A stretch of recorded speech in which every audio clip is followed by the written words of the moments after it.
Con noi Tommaso Maria, insomma, Tommy, continuano le montagne russe del tuo Monza. Sì, non so neanche se parlare di montagne russe perché forse stasera non ci siamo neanche presentati. Ecco.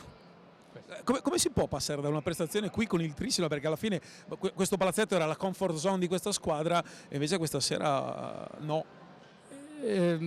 Forse sono proprio le comfort zone che ingannano, perché ci sono partite e partite che puoi giocare in un certo modo, che è più confacente al tuo modo di giocare. Ci sono partite che vanno preparate, che prepariamo diversamente, perché sono da giocare diversamente, ma stasera non c'era verso di imbroccare un minimo di idea di gioco, non c'era né capo né coda. Chiaramente mi assumo io per primo le responsabilità, perché nell'arco di 50 minuti non sono riuscito a cambiare minimamente l'andamento della partita, nonostante fossimo andati in vantaggio e poi tutto il resto sono chiacchiere, sono parole.